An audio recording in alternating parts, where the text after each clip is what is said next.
And we are live. Welcome back to Takes by Fans. We got a great show for you today. As always, we are live every single day at noon Eastern. If you want to watch live, head over to twitch.tv/Takes by Fans. If you want to watch but not live, head over to our YouTube channel, Takes by Fans. We post all of our shows and clips of the show there on a daily basis. And if you just want to listen, we are on podcasting apps, Spotify, Apple Podcasts, Google Podcasts, iHeartRadio. So, however you want to watch or listen, we've got you covered in multiple ways. Alrighty, today's a big old Friday, folks, and man, oh man, oh man, oh man, folks, the NBA regular season is truly dwindling down. All these teams have only 2 more games to play. The season wraps up on Tuesday, so we've got our second to last power ranking iteration today. Taking the last 3 days, Tuesday, Wednesday, Thursday. What happened over those days? Who's winning big games against other big teams, other great teams? Who's wrapping up and securing their playoff spots, play-in tournament spots, better first-round matchups? And some teams went out there and got it done this week. Very, very impressive.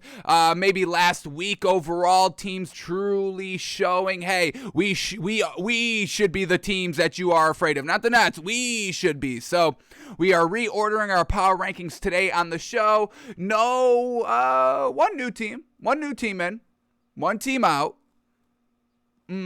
Final. It's not even a final warning anymore. I mean, we've given this team so many chances. So we'll talk all that through once we get to that segment of reordering our power rankings. But we'll reorder them today, and then we will reorder them on Tuesday. There's only one game on Tuesday. It's Clippers and somebody. Let me quickly bring it up. Clippers and Timberwolves. Now, they could potentially be in the top 10.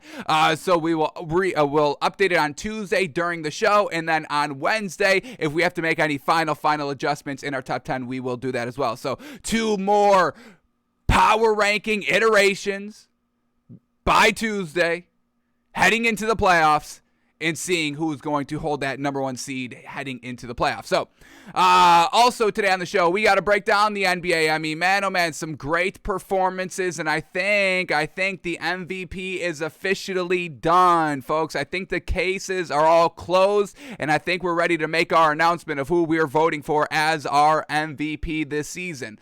So breaking down the NBA last night, betting on the NBA today, breaking down some NFL stories, and if we have time, as always, Malik Willis is still waiting in the wings to get talked about and broken down here on the show. So, a lot to do today on the show, so let's kick it off. Let's start with the NBA, and then we will transition to the NFL. Now, before we get into anything, I just want to kind of put a nice little cherry on top of what we were talking about yesterday on the show. Half hour, 35 minutes of talking about the Sam Darnold nonsense. And, as I was thinking about it after the show throughout the entire day, this is just my final thought on it. I'm not feeling bad for Sam Darnold, okay? Whether he's good, whether he's bad, whether he's trash, whether he's great, whether he's just good, mediocre, average, below average, above average, whatever you want to classify Sam Darnold as, that's your prerogative, that's fine. But I'm not going to feel sorry for Sam Darnold because he's not the best of the best of the best. I mean, we're talking about the NFL, folks. The man was good in high school, that got him to college, and then that got him into the NFL. So he's already had a good football career overall. He's just not the best of the best of the best. The elite NFL. There is no more higher competition in football than the NFL. So I'm sorry, Sam Darnold is not working out at the highest level of your kind of occupation, of your job. I'm sorry, it just didn't work out at the highest level. You know why it doesn't work out at the highest level? Because it's a select group. Congratulations, you were in the elite group of high school. Congratulations, you were in the elite group of college. I'm not going to feel bad or mince my words because you are not the best at the highest level. Congratulations, you got paid. Congratulations, you were in the league, the NFL, for 4 years, and you'll probably still be in the NFL. You know, realistically, you'll probably kind of travel around as a a backup. And once again, that's something to be proud of. That's a huge accomplishment. So I'm not going to mince my words. I'm still going to stand firm that Sam Darnold, compared to all the other starting quarterbacks in the NFL, is trash. And that's all we're going to say. I'm not going to mince my words because Sam Darnold is not the best of the best of the best at the highest level in his industry. I'm done. That's the final words on it. Sorry, Sam Darnold, you're not the best of the best of the best. Should we be crying? Should we be all shedding tears because Sam Darnold is not the best of the best of the best? Of course not. So save it, Sam Darnold. If you truly want to be the best of the best of the best, then keep putting in the work, keep working behind the scenes, and get it done on the field. And until you do so, we will still consider you trash as a quarterback in the NFL. Throw more than 61% completion percentage because we all know that that is pure trash. Get it done or don't, but we're not going to feel bad or sorry about our words on Sam Darnold because he's in the NFL, the highest level of his sport, his industry, whatever you want to call it, job, sport, hobby, whatever you want to call it. It's the highest of whatever you want to call it. So whatever you want to call it, it's the highest level of it, and I'm not feeling sorry for Sam Darnold. Sorry it didn't work at the highest of high levels for you. Unfortunate. That is all we're going to say. So our whole half hour, 35-minute rant, speech, talk through, analyze, breakdown, whatever you want to call it, wrapped up in a nice little 2-minute speech right there. Sam Darnold, get over it or get better. That's all I can say to you. Unfortunate. All right, now let's head over to the NBA. Let's start with the NBA here. All right, two quick stories here based on what happened last night in the NBA. Then we'll get into the games from last night. But here we go. The biggest story, the Miami Heat have officially claimed the number 1 seed in the Eastern Conference, folks. And that's great for the Heat. Great. They've been able to kind of overcome the injuries, overcome the lacklusterness. You know, they had a tough week and a half stretch where it was just boiling over on the sideline. Eric Spoelstra yelling, Jimmy Butler wanting to get into fights. Really, the entire Heat bench and the entire Heat roster was looking to fight their own teammates at one point. But they were able to overcome all of that, get the wins down, and now they are the number 1 seed in the Eastern Conference. Locked in, folks, locked in. And because the Heat are the number 1 seed, who can't be the number 1 seed? The Milwaukee Bucks. And what was our stipulation on Giannis for winning MVP? If the Bucks and Giannis were the number 1 seed in the Eastern Conference, we would give Giannis our MVP vote, but that is not going to happen, folks. So we cannot vote for Giannis as MVP. So because the Heat locked up the number 1 seed, Jokic just wrapped up the MVP vote for us, folks. And we really have to focus on this number right here, folks. The win number. The Bucks with Giannis and Chris Middleton and Brook Lopez and Bobby Portis filling in for Brook Lopez and Drew Holiday. Who else am I missing? Grayson Allen was good in the beginning. Who else do we got on this Bucks team, folks? I'm missing one. Doesn't matter. That big, deep Bucks squad, folks, they only have 50 wins, 50 big ol' wins, where the Nuggets, with no Michael Porter Jr., Jamal Murray didn't play this entire season, the big 3 entering this year was only a big one, and Jokic by himself got 48 wins. The Bucks only have 2 more wins, even though they have more an abundance of talent. Defending champions only have 2 more wins than Jokic. Can't give Giannis the MVP, folks. If he got that number 1 seed, we needed something special. And a number 1 seed in your division, in your conference, is special. And the Bucks just did not get that. I cannot give Giannis the MVP. And honestly, the Nuggets with Jokic, I want to go to this. the Nuggets lost that 6 seed. The Nuggets have been kind of hanging around that 6 seed the entire season, and they ended up losing that 6 seed for about just a one-day period. It wasn't even an official loss of it. They were tied officially for the 6 seed with the Timberwolves March 20th. March 20th, the Nuggets, I mean, folks, look at this. They were at the 6 seed the entire year. Look at this. Look at this. You see this? They were at from January 9th basically till now, they were the 6th seed. They've been at that 6th seed spot the entire season, folks. But March 20th, they were tied for the 6th seed with the Timberwolves. 6th seed, 7th seed. One's a playoff team, one's a play-in tournament team. The Nuggets, when they were tied for the 6th seed, in jeopardy of falling down into that play-in tournament, the Nuggets and Jokic took over from that point on. Here we go. March 20th, Jokic's games. Are y'all ready? So after March 20th was a loss to the Celtics, right? So after that date, when they were officially tied with the Timberwolves for that 6th seed, they go 6-3 for the rest of the season. And this is Jokic's performances every game during that stretch of being like, hey, we're not going to be in the play-in tournament. We're going to control our own destiny, kind of win out from here on out, and officially claim a playoff spot and not a play-in tournament spot. This is what Jokic did when he was in jeopardy of falling down into the play-in tournament. Are y'all ready? Here we go, because these are gosh dang impressive. So here we go. These are Jokic's numbers for the last 9 games.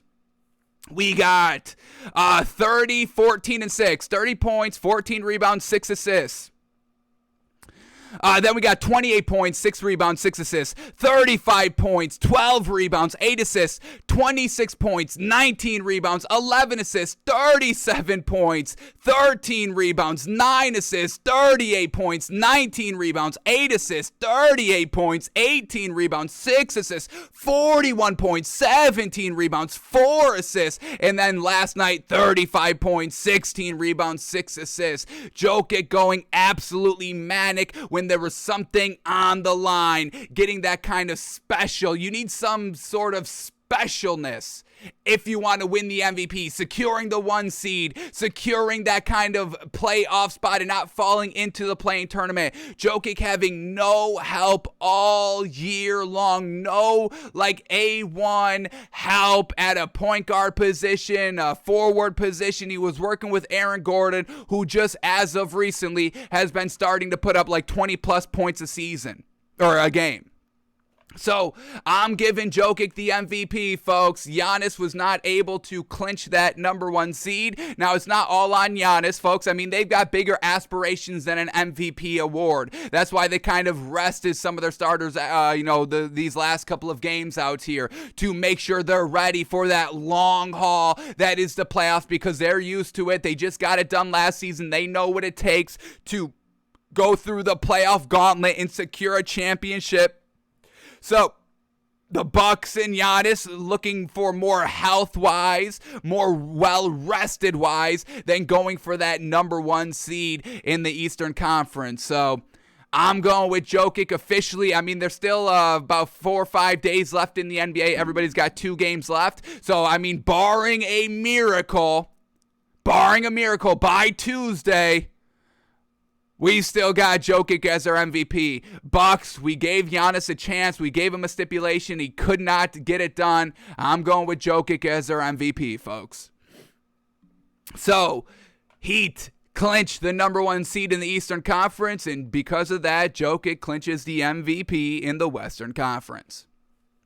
All right, and then we get this little stat right here, but it means something, but I definitely want to shout out these players, folks. So here we go. Only 5 players have played in every game in the NBA this season. So let's shout out these players and give them a round of applause as we, name these guys. I want y'all to clap wherever you're listening. I want y'all to clap and to celebrate playing every single game, being available, no load management, no injuries, being consistent, a constant out there on the floor for their team, and that's truly impressive. So here we go, the 5 players that played in every game this season. We got Denny Avdija with the Washington Wizards. Congratulations, absolutely fantastic. We got Saddiq Bey from the Pistons. We got McCall Bridges for the Suns. We've seen the Suns. Injuries. Load management. McCall Bridges says, screw all of that. I'm out here. Well done, McCall Bridges. Kevon Looney. He's played in every single game. Nothing good, but he's been playing in every single game. And then Dwight Powell for the Mavericks. So we've got 3 playoff teams with 1 player playing in every single game this season. Consistency is key, and those players got it done. So congratulations for staying healthy. Congratulations for not needing load management and being a constant out there for your team, doing everything in your power to get it done for your team to have a chance to get into the playoffs and win a ring. Shout out to these players. Truly impressive of what they've done this season. Alrighty, now let's start breaking down the games from last night, and let's start with this first one up here. We got Grizzlies at the Nuggets, and man, oh man, talking about the Nuggets, talking about Jokic, MVP. They go out and beat the Grizzlies last night, 122-109, a nice 13-point win. We took the Grizzlies plus 5.5 points last night. The Grizzlies' magic may have ran out. No Ja Morant, and they lost their last 2 games. That first game loss against the Jazz broke the magic, and now we're seeing them kind of lose by 13. That's a big loss by them. We haven't seen this Grizzlies team really lose in a while and get blown out in a big long while. So potentially the magic of the Grizzlies without Ja Morant has ran out. Now, good thing for the Grizzlies is they're heading into the playoffs, and Ja Morant should be good for round 1 of the playoffs. Should be good. So they, the fact that their magic ran out at this moment, it's really a moot point because they're heading into the playoffs, and they've already, I think they are guaranteed the 2nd seed. Yeah, guaranteed the 2nd seed. So they're locked in at number 2. They don't need to win anymore. They're all good. They're just waiting for Ja Morant to come back. But Nuggets get it done, win 122-109. Nuggets truly secure that number 6 seed in the Western Conference, officially in the playoffs, and that's exactly why we have Jokic winning the MVP. So Nuggets get the win 122-109 over the Grizzlies last night. Jokic, 35 points, 16 rebounds, 6 assists, 4 steals, 1 block, a plus 37 on the floor. A plus 37 on the floor, folks. The second highest was not even Aaron Gordon, Bones Highland. Yeah, shout out to Bones Highland. Bones Highland was a plus 19. A plus 19 on the floor. Then we had Aaron Gordon, a plus 17 on the floor. And then everybody else was either plus 9 or below. So yes, Jokic, MVP. Congratulations, back-to-back MVPs for the Joker, folks. I mean, that's something. That's absolutely something. The last back-to-back MVP was Steph Curry. So, I mean, folks. So, Jokic getting it absolutely done last night. Aaron Gordon, 22 points. Love it. Shot 63% from the field, 3 of 5 from the 3. Getting the points. That's what we need by Aaron Gordon, and we're absolutely here for it. Monte Morris, 10 points, 5 assists. Will Barton, 16 points, 4 assists, 4 rebounds, helping out. And then once again, Bones Highland with that fantastic 16 points, 7 assists off the bench. I don't like Facundo Campazzo, only played 2 minutes. I need his minutes up. And once again, Bryn Forbes not playing. I don't get it. I don't understand why we're keeping Austin Rivers playing 25 minutes. He's that much better than Bryn Forbes. And I know Bryn Forbes is a little shorty out here. He's only 6'2", but what is Austin Rivers? Austin Rivers like 6'4"? What do we got? 6'4", yeah. So I get Bryn Forbes is a little shorty out there on the floor. I get it, but he's still a great player. He can give you offensive production. So, all right, we'll let, who is it? Michael Malone, the coach of the Nuggets. We'll let him run whatever he wants, but I want Bryn Forbes playing more, and I want Facundo Campazzo playing more. So we'll see what happens. But Nuggets are winning. And then for the Grizzlies last night, just not able to kind of replicate that magic. There wasn't any kind of superstar scorer last night. Desmond Bane was the leading scorer with 14 points. And then everybody else just hovering around 10 and 11. Jaren Jackson Jr., 10 points. Dylan Brooks, 12 points. Steven Adams only taking 1 shot last night. Classic Steven Adams, 2 points, 8 rebounds. Then we got D'Anthony Melton, 11 points. Kyle Anderson, 11 points. Zaire Williams, 12 points. Brandon Clark, 11 points. So it's still overall solid production. production because we're getting everybody getting it together, but we truly need Ja Morant on this team to truly just tie everything together, add that extra superstar element to this Grizzlies team, and I think we'll be good cheering on the Grizzlies and betting on them once the playoffs start. So Jokic gets the win, folks, 122-109, and he has officially became the first player in NBA history to have 2,000 points, 1,000 rebounds, and 500 assists in a single season. Once again, 2,000 points, 1,000 rebounds, 500 assists in a single season. The only NBA player in history to do that in one single season. Another kind of note on his MVP resume. Absolutely. And once again, his passing ability, his floor facilitation, folks, is truly why he's taking home the MVP award. There's no other big that can facilitate and see the floor as well as Jokic can, folks. And that's truly the difference that separates Jokic, Giannis, and Joel Embiid, is this man's passing ability. So I'm giving our MVP to Jokic, folks. And once again, anything can happen. There's still a couple days left in the NBA. We get it. But, barring a miracle, we are voting for Jokic as our MVP. So Nuggets get the win, 122-109. All right, next game up, we got the Magic at the Hornets, and the Hornets take care of business, get the absolute dominant 27-point win, winning 128-101 over the Magic last night. For the Hornets, LaMelo Ball, 26 points, 4 steals, 9 assists, 8 rebounds, all around a fantastic game. Terry Rozier, 22 points, 8 rebounds. Mason Plumlee, 4 points on 2 shots, 6 rebounds. Once again, the big is kind of the worst part here of this Hornets team, but we've known that all season. PJ Washington, 10.6 boards. Miles Bridges, 13.6 rebounds. Off the bench, Kelly Oubre Jr. back at his old self. Love seeing it. 16.6 rebounds, yes sir. And Montrezl Harrell, 14 points, 2 assists, 2 rebounds on 20 minutes off the bench as well. So Hornets getting it together, beating teams that they should, blowing out the Magic like they should. Absolutely fantastic. For the Magic, once again, no Cole Anthony last night, so Markelle Fultz at the 1, 12.6 assists, 5 rebounds. That's definitely Cole Anthony-esque. So once again, Cole Anthony is not better than Markelle Fultz. Chuma Okeke filling in at the 3, 20 points, 4 assists, 7 rebounds, and then Moritz Wagner in the starting lineup, 17 points, 5 rebounds, but not enough to keep up with this Hornets team heading into the playoffs. So, or heading into the play-in tournament, I should say. So, Hornets get the win, 128-101. Alrighty, folks, not good. And this is going to be truly reflected in our power rankings, folks. We told y'all the best bet of the night last night was the 76ers minus 1.5. Well, no, it wasn't because they lost outright 119-114 to this Raptors team. And yeah, we are done. I am done on this 76ers team, folks. There's 2 games left, and you're out here losing to the Raptors. The Raptors are a playoff team. You're supposed to be like the top tier team in the league, Philadelphia, and you're out here losing on the road right before the playoffs start. Not good at all. We've had concerns with the 76ers team this entire season long. We try to bury them and overlook them, but at the end of the day, folks, we can't overlook them because they're looking to be looked at. They're hopping around. They're flashing lights in my face. I'm trying to ignore it, but the brightness of the flash of the lights that they're trying to shine in my eyes are too much of a distraction to truly overlook anymore. So we're done with the 76ers. They are dropping in our power rankings coming up.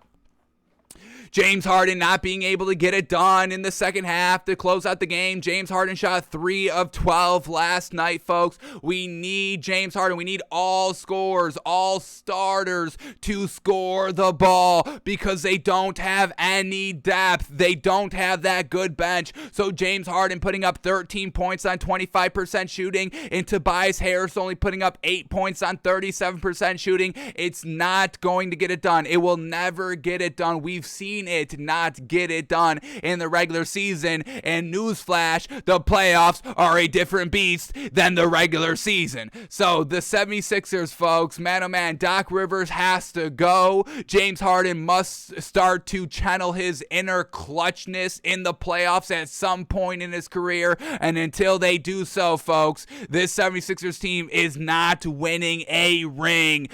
We are officially, if the alarm has not been sounded, let us officially sound the alarm here on the worriness that we should all be having on the 76ers, folks. Here we go, sounding the alarm.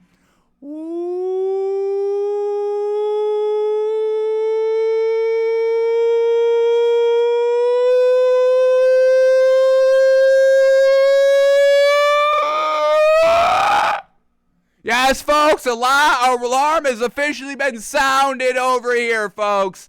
76ers not looking good for you. So, James Harden last night, 13 points. He had 15 assists. 15 assists. That's absolutely fantastic, but we need James Harden to be a dual producer, 20 plus points, 10 plus assists. That's what we're going to need because they don't have the bench. We can't just rely on 3 people, 4 people to score the basketball here for the 76ers and expect to win. So we're going to need this team more. That's why we're focusing on Doc Rivers. Why are we not getting better production from the bench? Shake Milton, Georges Niang, Furkan Korkmaz, they've all been proven before in their career, but they're not now. Why? You're a frontline coach. You're one of these kind of top tier appreciated coaches in the league, and we're not getting the best off the bench. Why?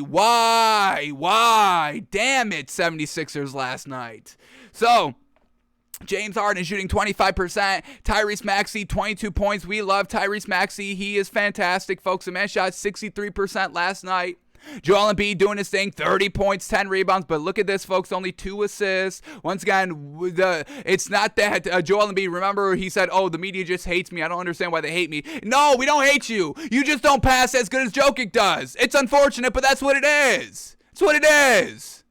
Damn, Joel Embiid in his feelings. Why are all these professional athletes getting in their feelings? I get it, nobody wants to be disrespected, nobody wants to be slighted, everything like that. But I mean, come on, you're gonna let people get to you like that?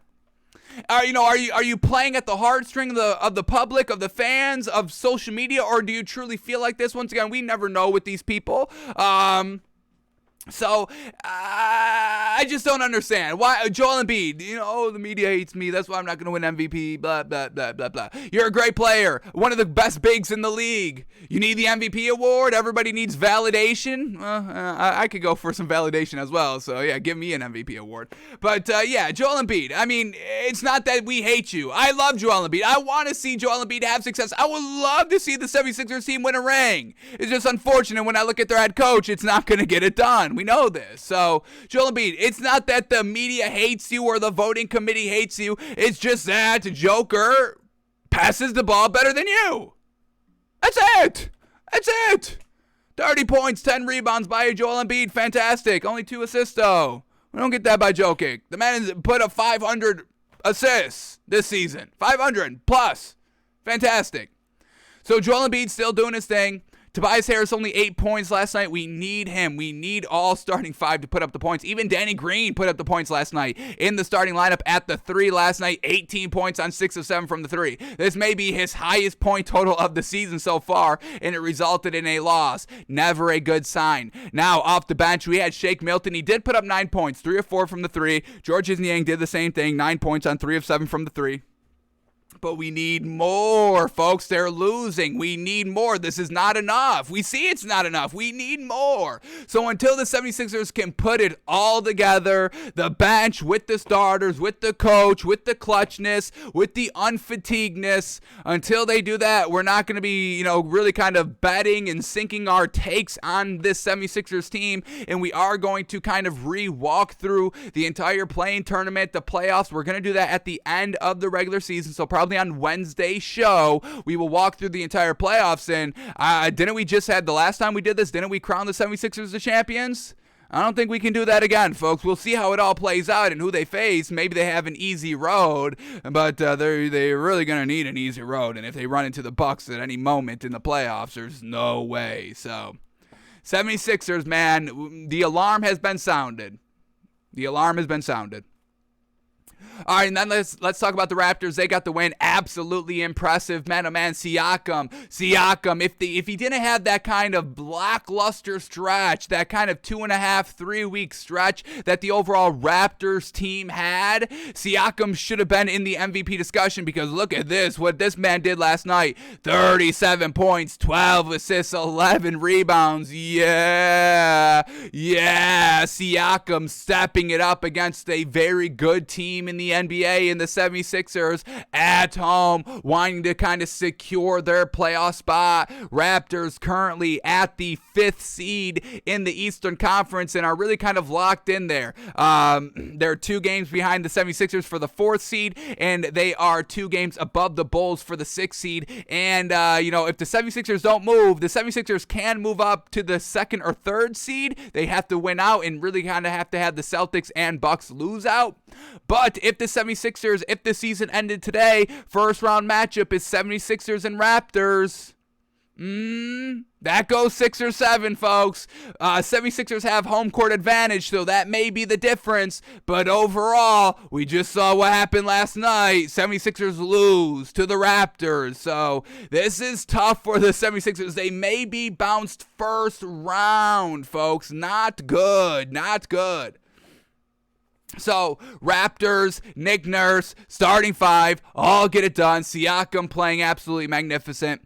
We had Scotty Barnes last night, no Fred VanVleet, and he still gets it done. The 76ers still lose. Once again, we have Pascal Siakam being in that kind of utilization role wherever you need him. Scotty Barnes playing the 3, no Fred VanVleet, so Scotty Barnes goes to the 1, Siakam goes to the 3. Siakam definitely could have made an MVP case, but had a little bit of a very, very lackluster 2.5 week, 3 week stretch. Unfortunate.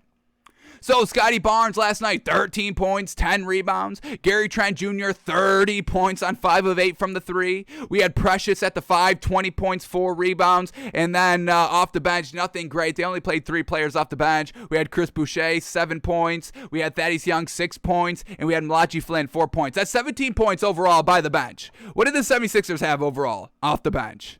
Let me go to this. What did the 76ers do off the bench? We had Shake Milton, Georges Niang combined for 18 points, and then Paul Reed with 5. So we had 18 plus 5. We got 23 points compared to the bench of the Raptors of 17 points, and the Raptors still win. We need better production from this 76ers team overall. The clutchness, James Harden, the bench, everything.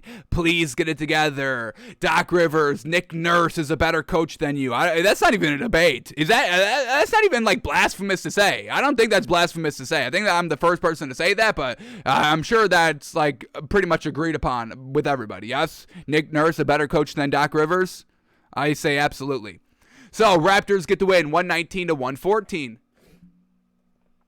Alrighty, next game up here. Man, oh man, what a game. What a performance. And yes, sir, we've got no worries on our team, folks. The C's, the Celtics, the green. We love this Celtics team. And yes, they lost last night to the Bucks, but I don't care. They played absolutely brilliant, competitive all game long. Had the lead, lost the lead, regained the lead, kept it close. Unfortunately, couldn't clutch it up in the fourth quarter. And this truly separates the Bucks from really everybody else in the NBA. Their closing ability in the fourth quarter is top tier, folks.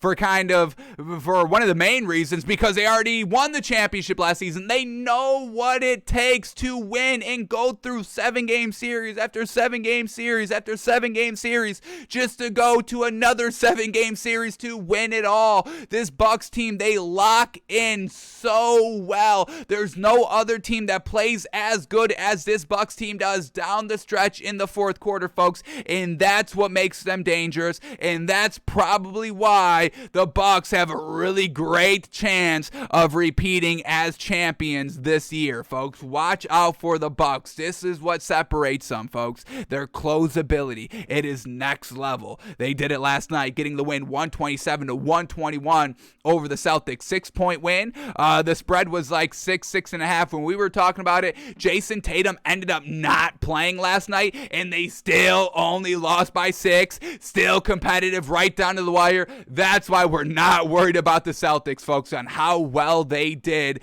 missing Robert Williams as always, and then no Jason Tatum last night. So it's absolutely immaculate. But before we get into all the stats last night, I want to kind of point out this one thing. Now, Daniel Tice kind of beefed the game for the Celtics.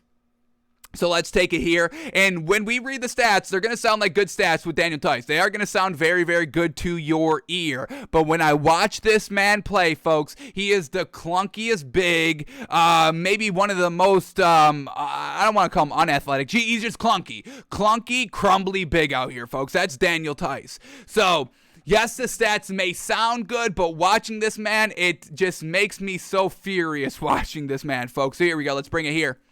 43 seconds left in the game, folks. Bucks up by 3, 124-121. Celtics with the inbound pass. Celtics down 3 points, folks. 43 seconds left. That's plenty of time. One possession, 43 seconds left. You have multiple possessions here. So they had the inbound pass here. It's drawn up to absolute perfection. Shout out once again to Celtics head coach, coach of the year, Ime Udoka, folks. Absolutely fantastic. I cannot gush enough over the Celtics head coach. We absolutely love it. So, out of bounds play, drawn up to perfection here. Derek White inbounding the ball to Daniel Tice, who has Giannis on him. He's got Giannis on him, and he's able to break free down low in the paint. Derek White sees it, absolutely delivers a beautiful ball inside the paint. Daniel Tice goes up for it, with Giannis not able to do anything because he's out of position. They were able to schematically get Daniel Tice wide open on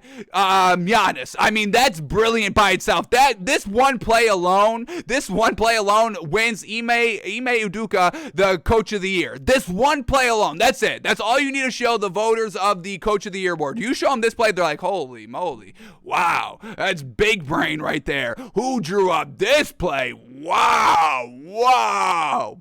So Daniel Tice gets free on Giannis, goes up for a wide open layup, and what does he do? He beefs it. Folks. Watch the play in its entirety. He beefed it at the rim. How do you beef it? And look at this man. Hands on the head after, because he knows he just beefed it big time. Once again, the close-up of shame on Daniel Tice right here by the cameraman. Fantastic work, because he knows what the hell was that.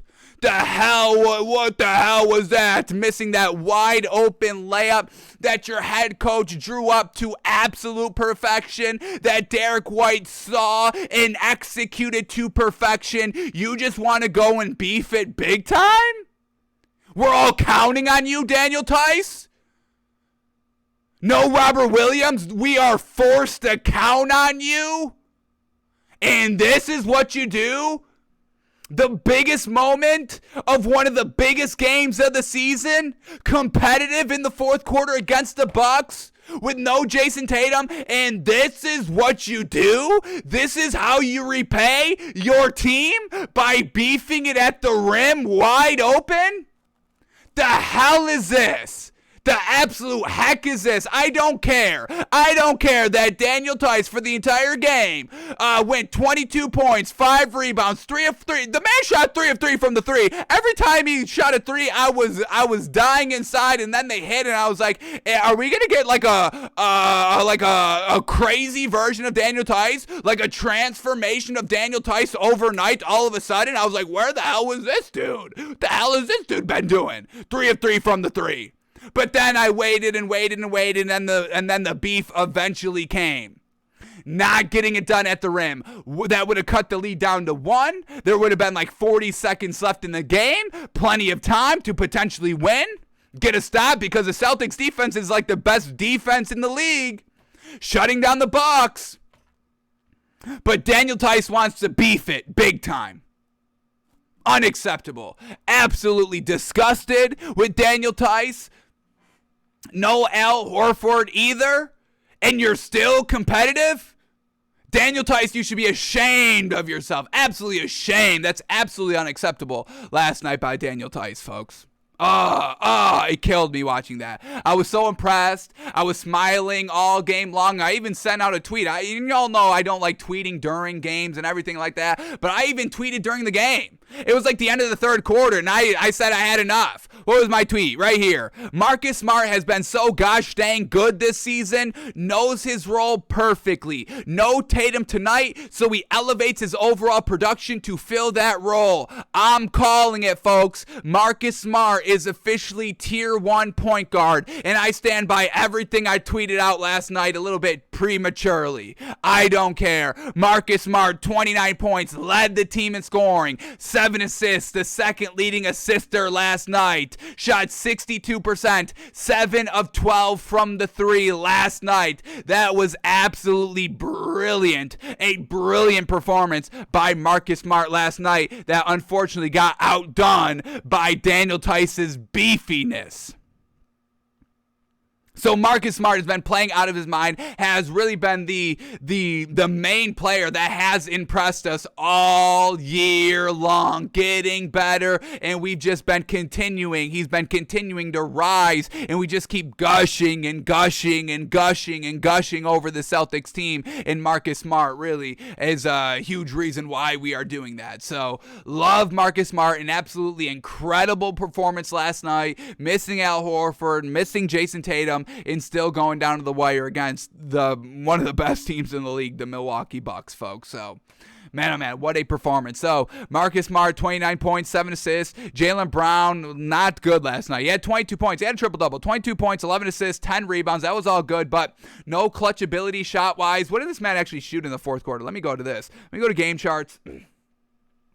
Because it did not look good optically. I have not seen his shot chart in the fourth quarter, but it was no impact by, the man shot 1 of 5 in the fourth quarter. 3 threes, 2 shots down low, and misses one of them. So, 1 of 5 from the field in the fourth quarter. Jaylen Brown, he needs to kind of have that clutch gene. This was supposed to be your game last night. No Jason Tatum, you're the 2. You now go to the 1. Marcus Smart, 3, goes to the 2, and everybody just follows suit in that. But Jaylen Brown just could not really get that clutch factor off last night, unfortunately. Now, he had a great game, 22 points, 11 assists, 10 rebounds, but overall, it only matters what happens in the fourth quarter. Down the stretch, you lose, everything looks bad. You win, everything looks great, and unfortunately for the Celtics last night, they lost a game. Now, let's also shout out Derek White, 19 points, 6 rebounds, 3 assists. The man shot 4 of 8 from the 3, and then even the bench, folks, Sam Hassar, 11 points, 4 rebounds. Peyton Pritchard, 12 points. He shot 2 of 7 from the 3 as well. Not great, but overall 12 points. That's exactly what we need by Peyton Pritchard. So, once again, getting good production from this bench of misfits, and everything is just looking good, folks. This is impressive. This is a scary team right here. Missing their top player and their top big, and they still only lose by 6 against one of the best teams in the league, not the Nets. If the Nets were missing Kevin Durant or Kyrie Irving, they're not winning the game. And then you couple that with missing Kyrie Irving and maybe, who's their big? Nicholas Claxton? Is that who we're missing? Kevin Durant and Nicholas Claxton, there's no way they're winning that game or even being competitive or even having a lead or even being competitive in the fourth quarter. There's no way on that. So this is why we like the Celtics. This is why we love the Celtics. This is why we gush over the Celtics. It's all just so fantastic with this team. I cannot wait to see them in the playoffs. All right, and then the Bucks last night, Giannis, 29 points, 11 rebounds. Chris Middleton, 22 points, 9 assists, 8 rebounds, got it done. Brook Lopez at the 5, 15.7 rebounds. Drew Holiday, a magnificent 29 points, 8 assists, 8 rebounds. That man was fantastic. And then Bobby Portis still giving us that fantastic production coming off the bench now. 17 points, 3 of 4 from the 3. Once again, no Serge Ibaka, so why make that panic trade at the trade deadline? We never liked it, and now he's not even playing for the squad. So Bobby Portis taking over with the big like we know he can, and everybody kind of doing their part. So Bucks close it out in the fourth quarter, get it done, and this is why they're scary, folks. Watch out for the Bucks. Bucks get the win, 127-121. All right, here we go. Next game up here. We got the Spurs at the Timberwolves, and the Timberwolves get it done. Spurs, this was a game that we bet last night. Spurs plus 8.5, and they only lose by 6. So this Spurs team, competitive. We love what they've been doing. This is going to be a fun team to watch in the play-in tournament. I don't think they can get out of the play-in tournament. They have to face the Pelicans round 1, and then the winner, or the loser, of Timberwolves and Clippers. So, I mean, all three of those teams are good teams. Those are good quality teams here. Same as the Spurs, so it's going to be tough for the Spurs team to get into the playoffs, but we got to respect the grit, we got to respect the hustle, and we got to respect these kind of deep down, dug-in performances. Let's start here with the Timberwolves first, but we will recognize the Spurs when we get to them. So, the big three last night for the Timberwolves, D'Angelo Russell did not play last night, so only a big 2 last night for the Timberwolves and still get it done. Karl Anthony Towns, 21 points, 13 rebounds. Anthony Edwards, this is what we love to see. Yes, sir, officially out of his little funk. 49 points, 8 assists, 6 rebounds. The man shot 6 of 14 from the 3, 57% shooting from the field on 28 shots. So Anthony Edwards back at it. We absolutely love it. We had Patrick Beverley at the 1, 8 points, 8 assists. Not D'Angelo Russell-esque, but overall we'll take the 8 assists. And then Malik Beasley had 11 points, not efficient, 3 of 11 from the 3, but scoring, so we'll take it. Off the bench, we had Jaden McDaniels, 10 points, Jordan McLaughlin, 8 points, and Jalen Noah, 11 points to help out this Timberwolves squad to secure the win. And then for the Spurs, everybody getting into the action last night. Everybody that played meaningful minutes got 10 or more points last night. So the Spurs all digging in. Once again, no DeJounte Murray. Everybody trying to pick up that slack that he's leaving behind. And they did pretty gosh damn well last night. Devin Vassell, 18 points. Keldon Johnson, 20 points, 5 assists, 6 rebounds. Jakob Poeltl at the 5. Yes, sir. Jakob Poeltl at the 5, 15 points, 17 rebounds. Man, oh man. Shout out to Jakob Poeltl, folks. What a big. Better than Daniel Tice, absolutely. We got Joshua Primo, 12 points, 6 assists. Trey Jones, 14 points, 8 assists. The bench, Josh Richardson, 11 points, 6 assists, 3 rebounds. Keita Bates-Diop, 14 points, 7 rebounds. Zach Collins, 13 points, 3 rebounds. And unfortunately came up 6 points short still because Anthony Edwards went absolutely ballistic last night. So Timberwolves win 127-121. Timberwolves in the play-in tournament. Spurs in the play-in tournament. Who's going to get those final 2 seeds? It's going to be a fun play-in tournament, folks. Timberwolves, Clippers, Pelicans, Spurs. That's how it's lining up so far. So, going to be very, very entertaining. Timberwolves get to win 127-121. All right, then we get the Blazers at the Pelicans. Pelicans blow them out 127-94. Love this Pelicans team. The big 3, Valanciunas, 14 points, 8 rebounds. McCollum, 23 points, 7 assists. No Brandon Ingram last night, so they only had the big 2. Herbert Jones filling in at the 3 for Brandon Ingram. Did not do Brandon Ingram-esque type of things. 9 points, 8 rebounds. No. Jackson Hayes, solid work of 11 points, 3 rebounds, and then the bench.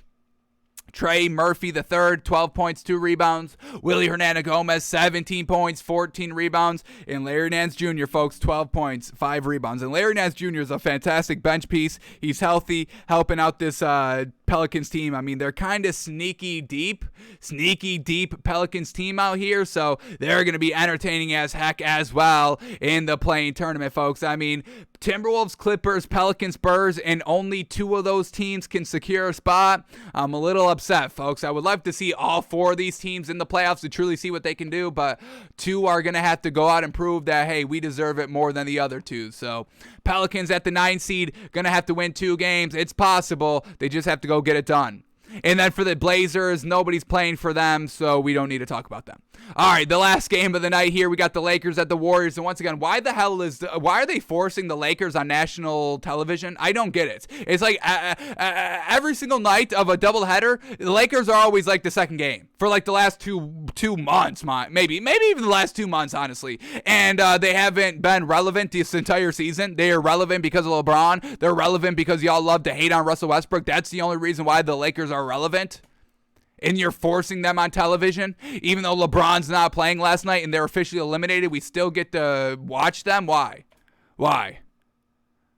It was disgusting last night. But Lakers, they were good in the first 3 quarters, but then the Warriors finally got their head out of their ass and won the game, took over. They get the win 128-112 last night over the Lakers. But this was close all game, folks. This was close. Just the fourth quarter happened and the Warriors took over. Finally. So, with the Warriors last night, we had Jordan Poole, 19 points, 11 assists, fantastic. Klay Thompson, 33 points, 6 of 10 from the 3. And Klay Thompson, over the last 3, 4, 5 games, has truly been classic Klay Thompson. So, glad he's back a little bit here right before the playoffs. Hopefully, Steph Curry can get right as well, so this Warriors team can be basically at full strength. So, Klay Thompson, 33 points, magnificent. Draymond Green, 10 points, 2 blocks, 2 steals, 7 assists, 3 rebounds, classic Draymond Green game. And Andrew Wiggins with the solid 17 points, 4 rebounds, helping out.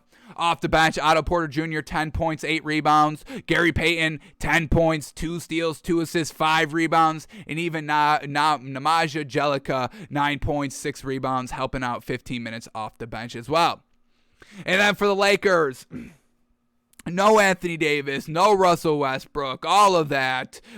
So this was their starting lineup. Talen Horton-Tucker at the 1, Malik Monk at the 2, Austin Reeves at the 3, Stanley Johnson at the 4, Dwight Howard at the 5, and they were competitive, almost beat the Warriors. Do you see how wild this sounds, folks? Talen Horton-Tucker went absolutely manic last night, 40 points, folks. 40 points, 4 steals, 3 assists, 3 rebounds for Talen Horton-Tucker. Malik Monk, 24 points, 4 assists, 7 rebounds, 3 of 9 from the 3. Dwight Howard playing the 5, 16 points, 12 rebounds. He shot 1 of 1 from the 3 and hit it. I mean, what the hell is that? And then Austin Reeves with a solid 12 points as well. Unfortunately, they could not muster this performance for an entire 4 quarters of play. But during those first 3 quarters, it was something. I guess it was entertaining a little bit. A little disgusted seeing it work. But Warriors get the better of them at the end of the day. Warriors get the win 128-112.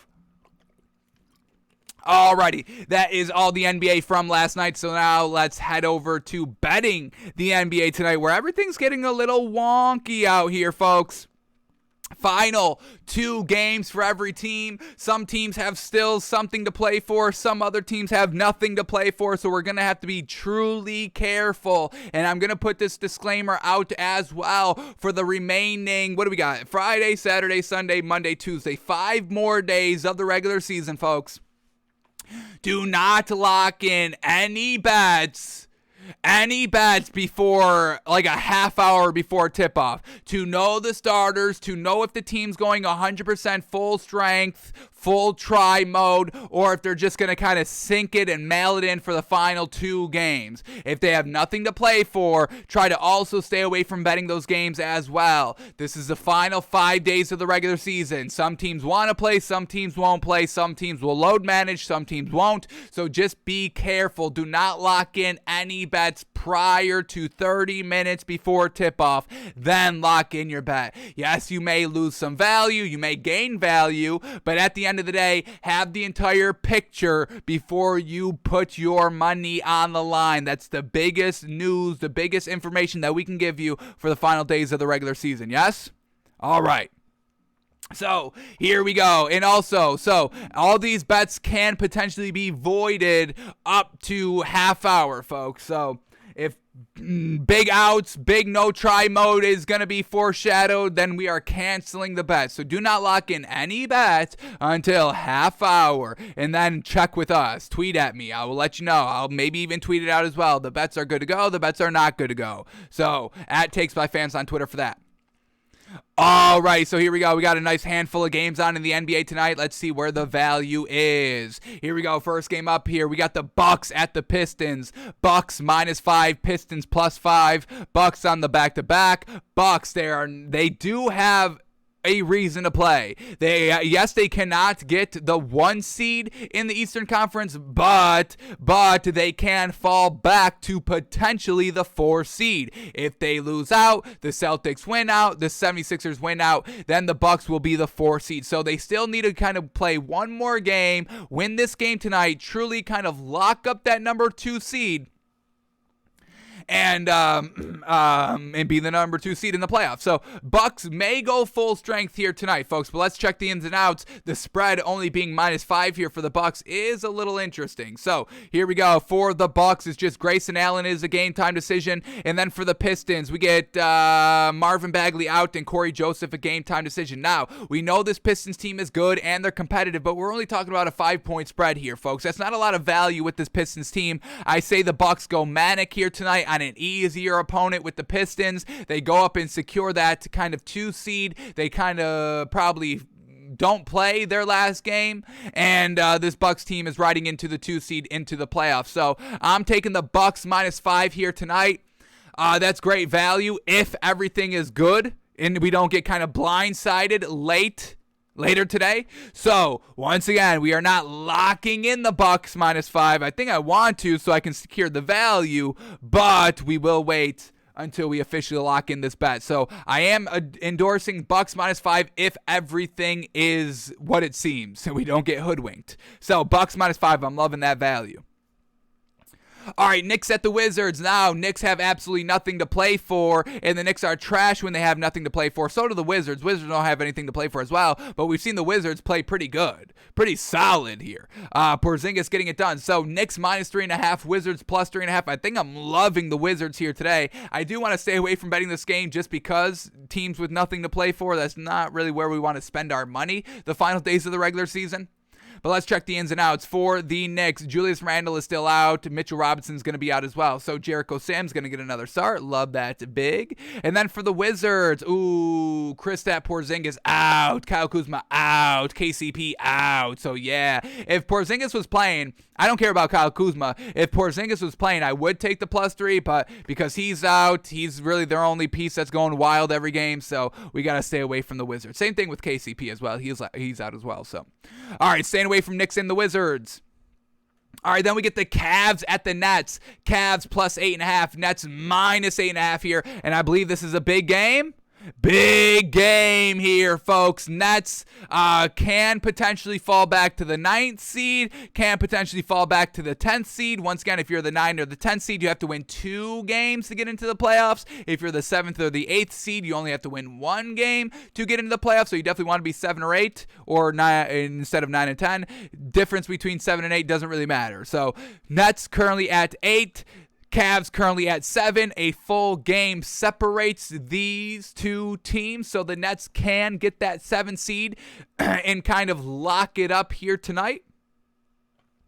So Nets -8.5, Cavs +8.5 here. Big game all around. For the Cavs, Jared Allen is still out, and Evan Mobley's a game time decision. Hopefully we do get him back. For the Nets, Seth Curry, a game time decision. Goran Dragic is out, and Ben Simmons is still not ready to make his debut. So the Cavs have truly been letting us down here. There's absolutely zero bettability on this Cavs team. They have lost it all. Everything that they've worked for the season has unfortunately came down to a crashing halt. Really no fault of their own, just the injuries. It's just too much for them to overcome at this point, but it's still unfortunate nonetheless. So we will stay away from this game. Y'all know we can't swallow points with the Nets. That's crazy to do. And at 8.5, I can't even trust that with the Cavs. So, how the mighty have fallen. Truly unfortunate with the Cavs this year. Staying away from the game. Alrighty, then the next game up here, we got the Rockets at the Raptors. Rockets +11, Raptors -11. All right, do the Raptors have anything to play for tonight? Raptors, no, they're basically locked into this 5th seed, folks. 2 games above 6, 2 games behind 4. There's 2 games left. I don't see them. I see them kind of locked in there. So, Raptors on the back. Raptors potentially nothing to play for. Rockets a bad team. We're just going to stay away from this game in total. No, won't even look at ins and outs. Don't even need to. Stand away from that one. All right, then we get the Hawks at the Heat, and this is a huge game. Hawks at the Heat. Hawks -1.5, Heat +1.5. Heat nothing to play for. Hawks trying to get to that 8th seed. A win in the Nets loss. The Hawks can get that 8th seed with 2 chances to get into the playoffs, folks. Big game for the Hawks out here. So Hawks -2. Heat +2 for the Heat. I'm sure everybody's just going to probably, I don't know. I feel like at game time, the spread being like this, folks, they're all just going to announce out. None of them's like game time decision. No Jimmy Butler, no Kyle Lowry, no Bam Adebayo, but they're the 1 seed, folks. They've got nothing to play for. I doubt they go out there and play. So Hawks -1.5. Seems like good value, but we'll stay away from it just because the Heat have nothing to play for and it can get wonky. Hawks -1.5. I believe this would balloon up, so maybe you do lock this in. Maybe the play is don't wait, actually lock it in. Should we be locking in all this value? Bucks are gonna go hard tonight, folks. Hawks are gonna go hard tonight. Let me bet the Hawks -1.5. We gotta take that. We gotta take that value, and I may lock it in now. I know we just said at the beginning that we wouldn't, but man, oh man, maybe the play is to lock it in. Maybe I lock it in. Maybe. All right, let's keep going here. Next game up, we got the Hornets at the Bulls. Hornets +2.5. Bulls -2.5. There's no reason to bet on the Bulls. Bulls are locked into that 6th seed. Hornets trying to get to the 8th seed. Once again, a win and that's loss. Hornets may be able to claw their way in. Bulls, I don't even know what they're going to be doing here, so I'm going to stay away from this game in totality. Hornets taking +2.5 points here. Looks pretty good as well, though. I'm not going to lie. Gordon Hayward, a game-time decision for the Hornets. And then for the Bulls, Zach LaVine, game-time decision. And Alex Caruso, a game-time decision. But we know the Bulls are bad. What do the Hornets do? Are the Hornets going full send here tonight? Most likely. I'll stay away from this one in totality, folks. All right, here we go. Next game up, final 3 games. We got the Blazers at the Mavericks. Blazers +19.5. Mavericks -19.5. We're not swallowing any big spreads like this the final 5 days of the regular season. Absolutely not. Then we get the Suns at the Jazz. Suns +2.5. Jazz -2.5. Suns already have that number 1 seed wrapped up. They've been having that for a while. So once again, everybody's going to go for the Suns, but them being +2.5, I'm assuming some kind of late outs for the Jazz. Do they have anything to play for? Are they locked into the 6th, 7th seed? What do we got? They are potentially 5, 6 seed. They can't really move up to the 4. Nuggets only a half a game back from the Jazz. Expect the Jazz to kind of go manic to secure that 5th seed. So we'll stay away from the Jazz and the Suns. And then the last game of the night here, we got the Thunder at the Lakers. 2 trash teams with absolutely nothing to play for. We are absolutely staying away from that one. So Jazz -2.5. Maybe lock in and secure that value now as well. Bucks -5, Hawks -1.5, Jazz -2.5 points. I think I'm loving that 3, but I think we have to lock it in now. I think we have to lock this in now before anybody is ruled officially out. Heat locked up the 1 seed. Everybody's tweeting. Everybody on that Heat roster is tweeting 1 seed stuff. Bam Adebayo sent out a tweet about 1 seed. Tyler Hero sent out a tweet about the 1 seed, so I don't think they'll play. Lock in the Hawks -1.5 now. Same thing with the Suns. They all just rested in their last game, everything like that. So I think we lock it in now, folks. I know we said don't, but I think we do. I think we have to play it the other way. So Bucks -5, Hawks -1.5, Jazz -2.5 points. I would lock that in now, folks. I'm locking that in after the show. So you do what y'all want, and we'll see if it's the right call or not.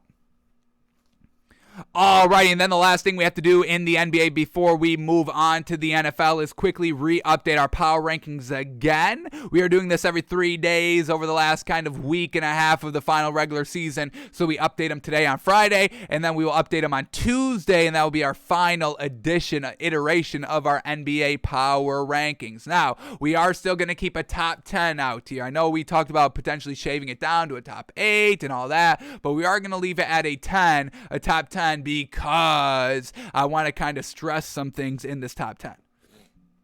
So the last time we updated this list was on Monday? Tuesday? We didn't do a show Tuesday. Monday. We updated this list last time on a Monday. So over the last 3 official days, because remember, no games on Tuesday, so we're only taking what happened on Wednesday. No. Okay, that's what happened. We updated this on Monday. There was no games Monday, so we took Tuesday, Wednesday, Thursday. That's what it was. All right, because Monday was March Madness. So Over the last 3 days, Tuesday, Wednesday, Thursday, what do these teams do to show that they're better or maybe worse than some other teams? And how does that affect our overall top 10? So this was our top 10 heading into today. We had Raptors at 10, Heat at 9, Hawks at 8, Timberwolves at 7, 76ers at 6, Mavs at 5, Bucks at 4, Celtics at 3, Suns at 2, Grizzlies at number 1. And we do have a little bit of a shake-up here, folks. We have a new team in, which means a team has to exit. Yeah, so here we go. Let's talk about why we had to kick out this one team. It's unfortunate, but we did kick out the Timberwolves, folks, and it was real close. They went 1-1 over the last 3 days. They beat the Spurs, a really good win, but then they lost to the Wizards, and I don't get that. Why are teams losing to the Wizards? It's unacceptable, folks. The Mavericks did it a few days ago. The Timberwolves did it recently. Stop losing to the Wizards, please. So, Timberwolves, we had to kick them out because there's other teams. There's another team out here that I thought deserved to be in the top 10, so we put them in there. So Timberwolves, unfortunately, out from number 7, falling back all the way outside the top 10. All right, but here we go. Let's start at number 10 and work our way up to number 1. So new number 10 team here, folks, and I'm telling you, they're falling. We sounded the alarm on this team. New number 10 team is the 76ers, folks. Philadelphia 76ers losing last night to this Raptors team. Unacceptable. Over the last week, they beat the Pacers. We don't care. And they lose to the Raptors with no Fred VanVleet. I mean, we can't be having that. The 76ers are showing us that they are potentially frauds in the NBA. James Harden not getting it done in the fourth quarter. Doc Rivers not being able to coach him. The fatigue factor is still up in play. We'll know more about the fatigue factor as we head into the playoffs. That's when Joel Fatigue officially came out last season in the playoffs. So we have everything working against the 76ers. They're doing nothing to impress us, to kind of win us back. We're giving them reachable goals, and they keep just not reaching those reachable goals. So 76ers, you're on notice here. At number 10, we have one more iteration, and I will not hesitate to drop you out of the top 10. Let's quickly preview the 76ers schedule for the remainder of the season to see how this team potentially is going to wrap up their final 2 games. In the top 10 or out of the top 10.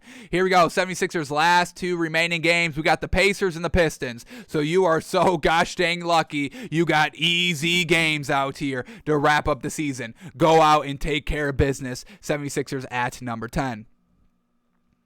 All right, new number 9 team here, and this is the new team in the top 10 here. We're going to go Nuggets, folks. Yes, they over the last 3 days, they lost against the Spurs. We absolutely hate that, but they went and beat the Grizzlies last night in a little bit of dominating fashion, truly taking all the magic that the Grizzlies had with no Ja Morant and just extinguishing that magic. Nuggets and Jokic wrapping up that 6th seed, wrapping up the MVP, all of that. Nuggets with Jokic, folks, I got to put them in the top 10, and that's why they are here at number 9. And yes, I do have the Nuggets over to the 76ers, folks. That's how alarmed and concerned we are on the 76ers. Nuggets at number 9 because of Jokic. All right, number 18, we are keeping the Hawks here, folks. I thought about moving them out of the top 10, but I'm going to give them one final chance here because they do go up against the Heat tonight. Now, the Heat may not play anybody, but the Hawks must take care of business regardless of what happens. This Hawks team currently the 9th seed in the play-in tournament in the Eastern Conference, so they can potentially still get up to 7, they can get up to 8, all of that, 2 chances to get into the playoffs. They must take care of business, and we'll see how they ride out the last few days here. So I'm giving the Hawks a little bit of the benefit of the doubt here, keeping them inside the top 10. The last week they beat the Wizards, once again not a good win, and then they lose to the Raptors. So can't be losing to the Raptors, a really great team. The Hawks really should have beaten them, needed to beat them to kind of prove themselves. The Wizards win proves nothing to us, but I'm going to give this Hawks team one final opportunity because they kind of worked their way back in pretty solidly. Hawks on their final leg as well. Hawks 76ers on their final leg. We'll keep the Hawks here at number 8. Alrighty, here we go. New number 7 team, and I was kind of going back and forth between number 7 and number 6 here, and this is how it all landed. We are going to go Raptors at number 7 here. Well done with this Raptors team, re-showing that they are dominant. Very good starting 5, good core group here with the Toronto Raptors. They're all coming back to what they were doing kind of midway in the season. Once again, we got a little bit of a kind of 3-week stretch of wonkiness of great teams underperforming, but most of those teams have shaken off that kind of 3-week funk. The Heat went through the 3-week funk. The Raptors went through the 3-week funk. The Bucks even kind of skidded a little bit. They're back and good now. The Mavericks, some misses here and there, but they're overall back. So these teams that were great midway in the season are back great at the end of the season, and that kind of proves that they were real the entire time, even through that kind of mini stretch of not goodness that we typically get in an NBA season. It's a long season, folks. So, we're going Raptors at number 7. Over the last couple of days here, they beat the Hawks and the 76ers. Real great, mother-loving wins against playoff caliber teams, and I was this close to putting the Raptors at 6. I originally had the Raptors at 6, but after racking my brain, going back and forth, I decided to put the Heat at number 6 instead, and having the Raptors at 7. Now, this Heat team, they've only beaten the Hornets the last 3 days here, only one game, but they wrapped up the number 1 seed, and really the only reason I have the Heat over the Raptors is their depth ability. Having Tyler Hero off the bench, 6th man of the year, Duncan Robinson now coming off the bench, that's good. That's a good position for Duncan Robinson, so they're a little bit deeper. Max Strus, Gabe Vincent, all kind of shown out here as of recently as well. Max Strus earning a starting spot. All of that. So the Heat overall are just deeper, and really that's the only deciding tiebreaker decision between having the Raptors at 7 and the Heat at 6. But overall, real great teams that should be able to cause some havoc in the playoffs. Absolutely. Alrighty, number 5 team, we are keeping the Mavericks here at number 5. They only had one game over the last 3 days, and it was against the Pistons. They took care of business, fantastic. This Mavs team is very, very good. They're at 5, and, cracking the top 5, cracking the top 3, being the number 1, it's tough to do. So don't take this as a slight or a dig or a knock on the Mavs of not moving them up or down. It's just the top 4 teams are just, man, oh man, are they great, folks. And the Mavericks are very, very good as well. We just saw them beat the Bucks a few days ago. I mean, that's a huge, great win, showing that they're capable of beating the kind of upper echelon tier 1, A1, tier 1 teams in the NBA. So we're still shouting out this Mavericks team, absolutely, but I think these other teams are proving a tad more, just a tad more. That's really it. So we're keeping the Mavs at number 5. Luka Doncic is playing out of his mind. All right, new number 4 team, and this is a big drop by this team, and this is meant as no disrespect as well, but the Grizzlies dropping from number 1 to number 4 out here. They lost their last 2 games over the last 3 days. Grizzlies losing against the Jazz and the Nuggets, playoff caliber teams without John Morant. We're not, knocking them too much, but overall, the magic of the Grizzlies may have run out. Can they recapture that magic? Recapturing magic in any sport, NFL, NBA, is so tough to do, but we got to see if the Grizzlies can do it. So we'll see how they end out their last 2 games. We'll see when John Morant gets back, and they should still be good in the playoffs, but overall, right now, I got to move them down to number 4.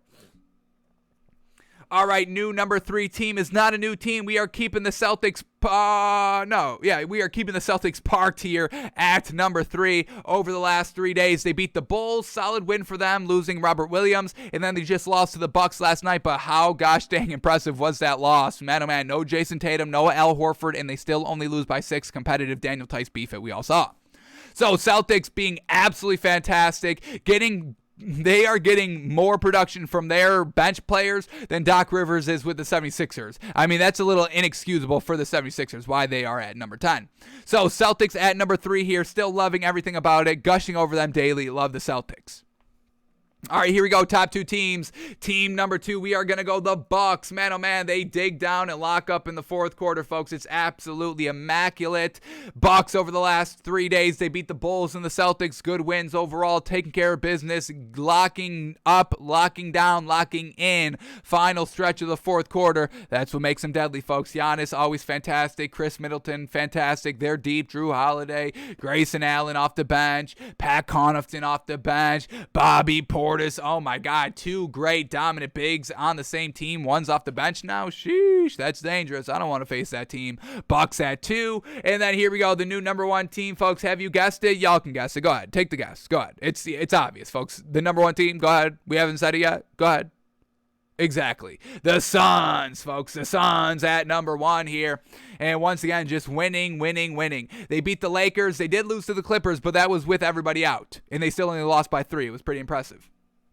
So, Suns taking care of business, wrap up the number 1 seed in the Western Conference, wrap up the best record overall in the NBA. Chris Paul with the experience, Devin Booker with the experience, DeAndre Ayton with the experience, and just more offensively dominant now here. So, Suns getting that number 1 spot, kicking out the Grizzlies because they lost 2 games straight. Now the Suns are sitting at number 1, folks. Very well done.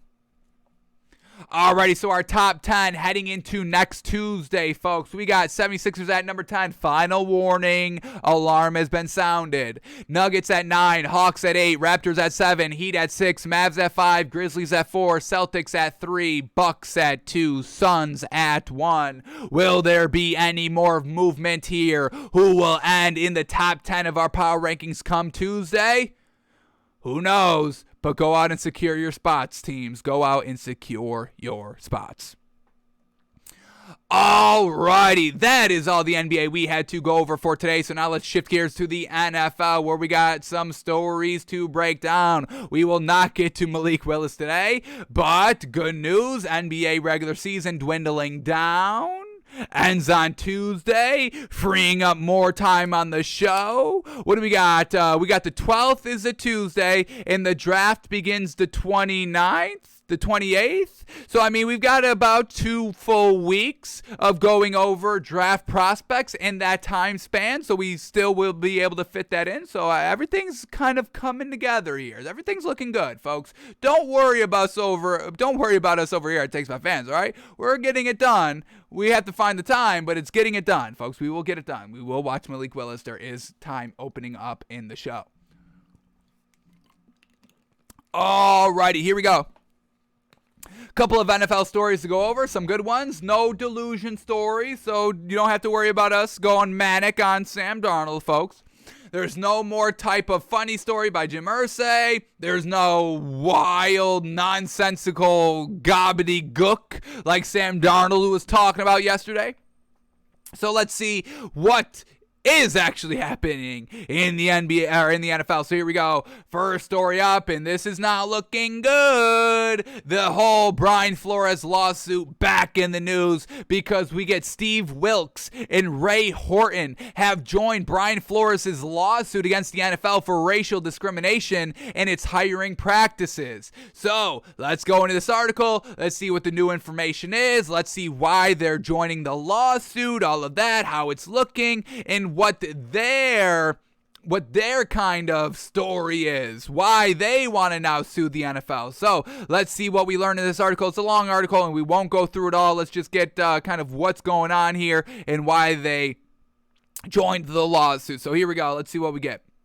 Here we go. Lawyers for former Miami Dolphins head coach Brian Flores, who is suing the NFL for racial discrimination in its hiring practices, added 2 more longtime NFL coaches to an amended complaint Thursday. Steve Wilkes, who was the Arizona Cardinals head coach for 1 season in 2018, and Ray Horton, an NFL assistant since 1994, who interviewed for the Tennessee Titans head coaching job in 2016, are now part of the lawsuit filed against the league. The Dolphins, the Denver Broncos, and the New York Giants, the Houston Texans, the Titans, and the Cardinals, plus 26 other, quote, John Doe NFL teams. What? How can you call 26 other John Doe NFL teams? Isn't that all of them? 32 teams, 26, plus the Dolphins, plus the Giants, plus the Broncos, plus the Texans, plus the Titans, plus the Cardinals. That's 7. 26 plus 7 is... Hang on, that doesn't make sense. That's 33 then, right? So Dolphins, Broncos, Giants, Texans, Titans, Cardinals. That's 6, excuse me. So 26 plus 6 is 32. So you can't say 26 other John Doe NFL teams. That's the entire NFL. You can't call them John Doe when we all know who they are. I can count them all. I can name them all. Ravens, Browns, Patriots, Jets, Bills, Rams, Seahawks, 49ers. I can name all the teams. You listed all the teams. Can't call them John Doe. I can name them all.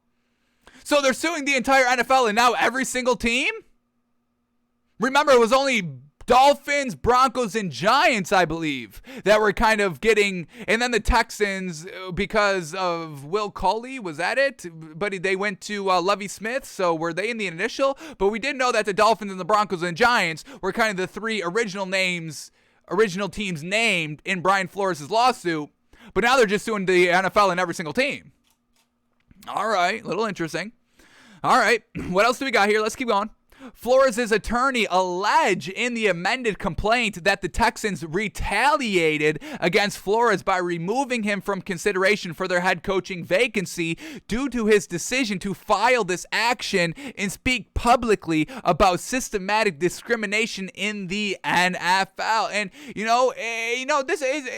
this is nuance, folks. This whole thing is nuance and all this. What truly is happening? What's truly in the mindset? Is it all driven by racism? Is it all driven by something else? And it's so hard to decipher because, people lie and people are always going to protect themselves and their brand and their job and overall maybe protecting the NFL. So we'll never truly know what is going through these minds of these owners, general managers who, just kind of overlook some candidates. Why do they overlook some candidates? Is it race? Is it not race? We'll never know. But to say that now the Texans retaliated against Brian Flores because he's having an actual lawsuit against an NFL? I mean, the Texans are the NFL. These owners are the NFL. So why would an owner want to hire somebody that's suing a little bit of them? Hey, we're attached to the NFL. Our names are attached to the NFL. Roger Goodell is kind of our shield. He is our CEO, all of that. He's the front man for the NFL, for the owners. So I don't know if you can count that as retaliation. Is that retaliation? I don't know if we can classify that as retaliation. I just think it's, hey, this is a little bit of a conflict of interest. To have you as a head coach as you're actively suing what we're a part of, I don't know if we can just have that. So this is where it gets a little bit of, messy and mucky, and this is what, muddies the waters, everything like this, because they have some really kind of solid evidence pointing towards that there is a little bit of racism and biases in the hiring process and in the interview process. But when you're kind of stretching it to this length, I think this is where it's like, maybe not so much. And this is where you start to lose people maybe a little bit. So I don't love that now they're bringing in the Texans saying now they didn't hire Brian Flores because of retaliation. I don't know if it's truly retaliation. Do you count conflict of interest as retaliation? Once again, we have to kind of truly define all these words out here just to make sure we're all on the same page. What are we classifying under the retaliation umbrella? Words, language, another tool used to muddy waters. Let's make sure we're all concrete, solid on truly what they're trying to say out here. But I don't like that part. Let's keep going. What else do we get? The amended lawsuit was filed in the Southern District of New York. It asks for, among other things, increased transparency in NFL hiring, incentives for hiring black coaches, and increased visibility for black assistant coaches. All right, once again, I'm not going to, argue on what they want, but incentives for hiring black coaches? I mean, I know it's going to sound ridiculous, but this is how we get racism the other way. Just kind of think forward into the future. Let's expand 300 years in the future as we're all kind of going away from I don't even want to say that, but as we're just kind of, we got incentives for hiring black coaches. Hey, incentives for counting COVID patients. You know what I mean? In hospitals, hey, you count them as a COVID death, we'll give you $10,000 more. Oh, okay, yeah, we'll do that then. They all died by COVID. So all I'm saying is, folks, and truly, yes, I get it. There is racism. There's systematic racism in America. Absolutely. I don't think there's any denying that. To what extent, to what degree, all of that, that's to be debated. Absolutely.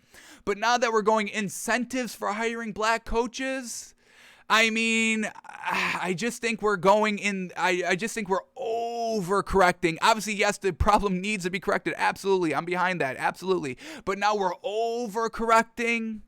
I just think it's a slippery slope to be doing this, folks. That's all I'm saying. Incentives for hiring on race. I get the fundamental understanding. I truly do. Yes, black minorities in general want to be represented in the NFL. Absolutely, I get that. But now we're going incentives for that. I think we're going the complete opposite direction, folks. I don't think we should be doing that, but we'll see. We'll see what happens. Let's keep going here. Lawyers say that Wilkes was discriminated against as a bridge coach who was, quote, not given any meaningful chance to succeed. Wilkes was 30-13 in one season with Arizona before being fired and replaced by Cliff Kingsbury. Lawyers wrote that while Kingsbury has been successful, quote, Mr. Wilkes, given the same opportunity afforded to Mr. Kingsbury, surely would have succeeded as well. See, in this, I don't know if I'm loving all of this, folks. They're saying that he was not given any meaningful chance to succeed? What does that mean? 3-13, and I want to go into Steve Wilkes a little bit. Steve Wilkes is a defensive head coach who had Josh Rosen as his quarterback. Of course that's not going to work out. Of course that's not going to win games. Josh Rosen is trash, and defensive-minded coaches, they don't work in this league anymore. It's not that they're phasing out defensive coaches, it's that they're phasing out defensive coaches at the head coaching position because it's an offensive league. All the rules are going for the offense. The NFL wants the offense because that's what draws in the viewers. Y'all say this all the time. I never agree with this, but y'all say this. Defensive games, they're boring to watch. A 7-10 game is boring to watch. We want to see the offense. We want to see the high-scoring plays. We want to see the big plays. We want to see 40-37 every single game. We want it to be like the Bills and the Chiefs playoff game. Final 2 minutes, 50 points scored. That's what everybody wants. So it's not that we're discriminating race-wise. It's just, hey, we're going to go offense. Your defense. Steve Wilkes has been defense his entire career, folks. Since, is this Steve Wilkes? Yes, here we go. Since 2006, when he came into the NFL with the Chicago Bears, defensive backs coach. That's defense. Defensive backs coach for 3 years. Then he goes to the Chargers, secondary coach, assistant head coach / secondary coach. Then he goes to the Panthers, passing defensive coordinator, defensive backs coach. Passing defensive coordinator, secondaries coach. And then he gets to an assistant head coach spot, secondary coach, assistant head coach spot. Then he goes to the actual defensive coordinator for the Panthers, and then he goes to the head coach in 2018 on why everything went bad, because you've got Josh Rosen, the worst quarterback in the NFL, the new Ryan Leaf, if you will. So I just don't know. I think we're using race a little bit too much as a factor. There's other factors than race. Is race the overall determining factor? That's what we need to find out. If race was the true ultimate deciding factor on why they moved on, then yes, that is where we have the issue. That's when you have the lawsuit. But not having race in it at all, it just kind of being like, well, you're defensive guy, we're going with Kyler Murray. They drafted Kyler Murray, Cliff Kingsbury, offense, make sure the offense is running. That's why we moved off of Steve Wilkes. And to say that Mr. Wilkes, given the same opportunity afforded to Mr. Kingsbury, surely would have succeeded as well. You're confident you can say that?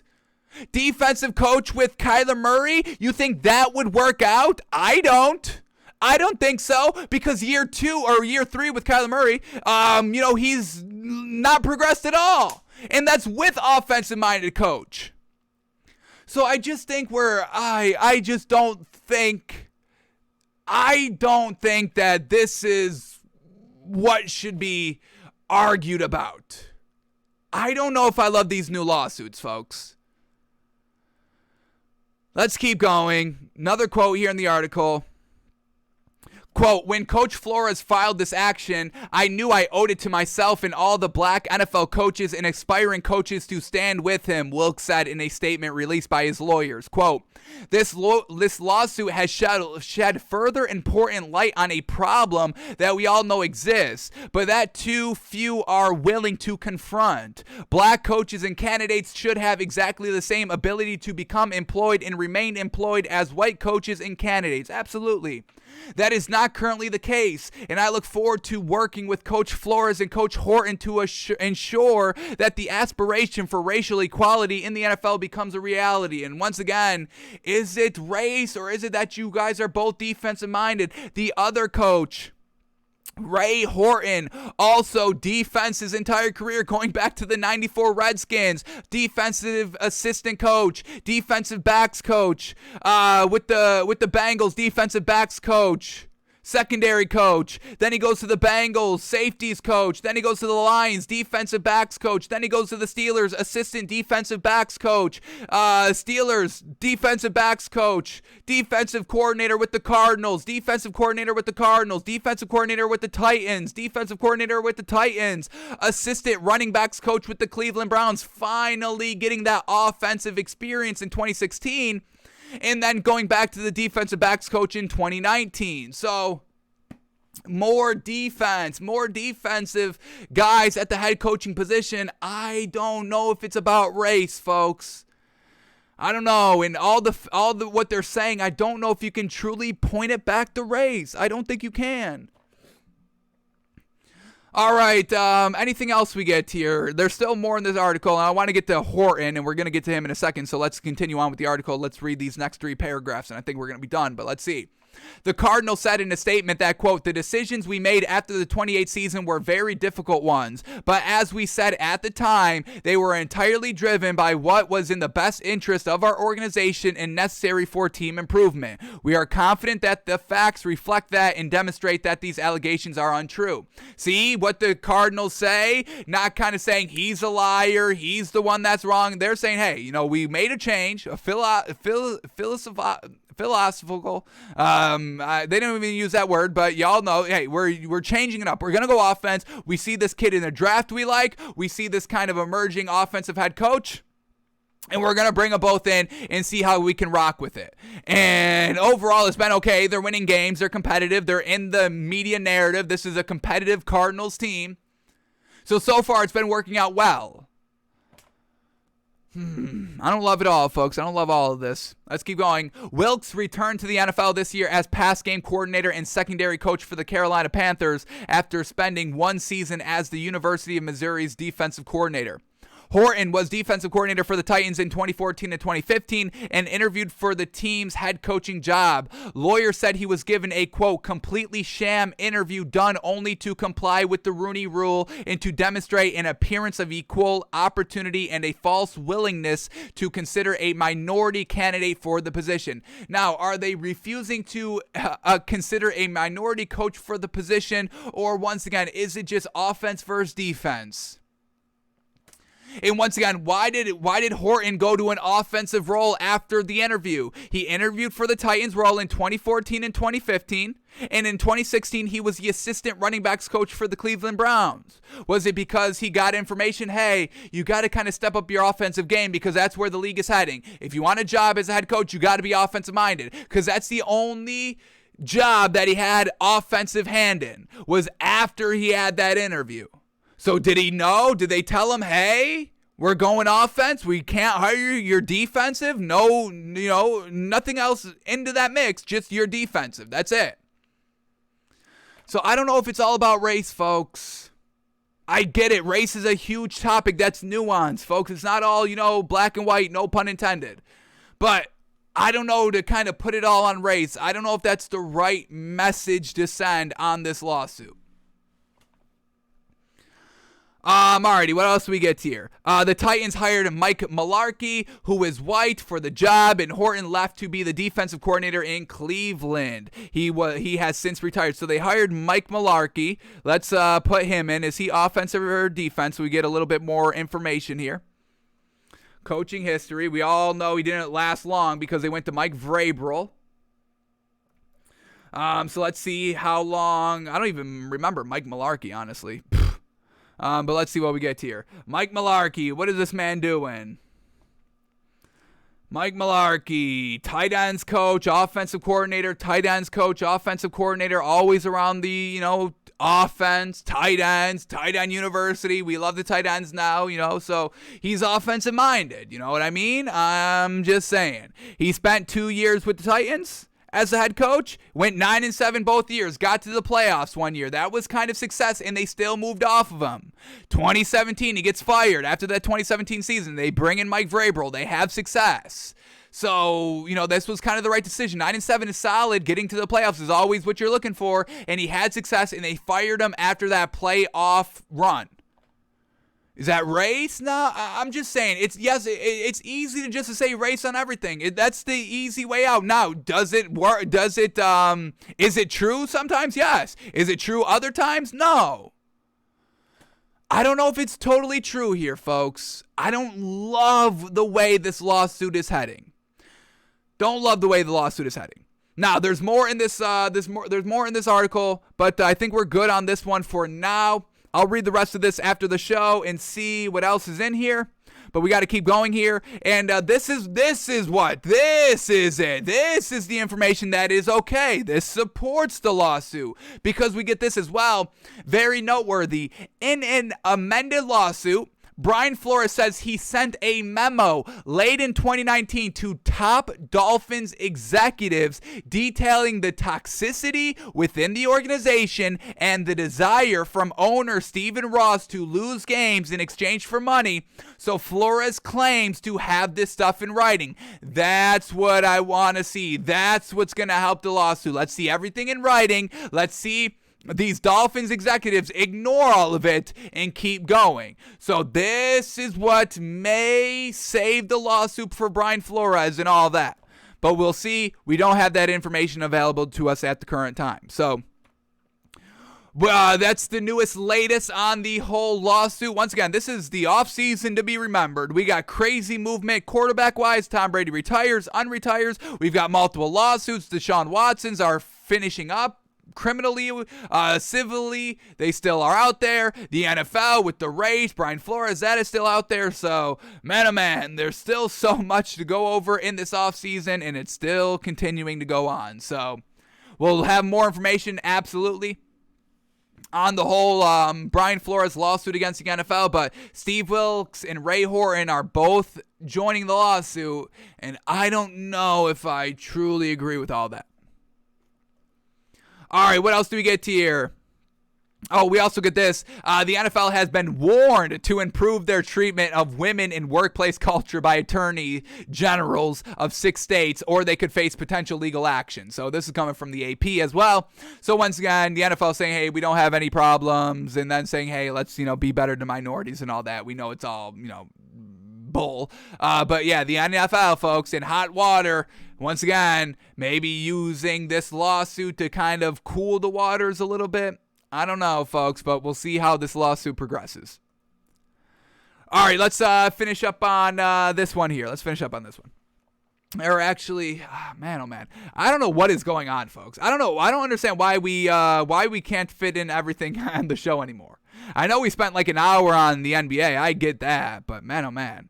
I want to save this story, talk about Dan Campbell and Jared Goff. We'll save that for tomorrow. What else can we go over quickly? Yeah, we can go over, okay, yeah, let's go over the rest of these short ones quickly. Here we go. Let's end it here. So Tyrann Mathieu is, quote, heartbroken over leaving Kansas City, says, quote, if they would have offered me Justin Reed's deal, I probably would have took it. So they bring in Justin Reed, folks, a new safety for the Chiefs, and, Tyrann Mathieu kind of hung out there high and dry. Unfortunate. Tyrann Mathieu, in my opinion, is the best safety. I think you can make the argument for top 3. I think I make the argument for number 1. But I think Tyrann Mathieu is a great leader defensively. He's smart, instinctual, and one of the best safeties in the league, folks. And once again, more important, that leadership quality he brings to the defense. So he's going a little bit on a recruitment tour, a little bit visiting the Saints and all that. But we do get that, he wanted to be a Chief, and he's a little heartbroken over it that they couldn't get the deal done and that they went to kind of Justin Reed. They never even offered Tyrann Mathieu a deal. They were just moving off of him. So not great there, but we know he visited the Saints the other day, and now we get this, and I love this. Tyrann Mathieu had a virtual visit with the Philadelphia Eagles, and they've been saying that Tyrann Mathieu and the Eagles have been in like constant contact ever since, he was kind of available ever since the Chiefs signed Justin Reed. So, if we get Tyrann Mathieu on this Eagles team, I'm telling y'all, this Eagles team is going to be fantastic this year.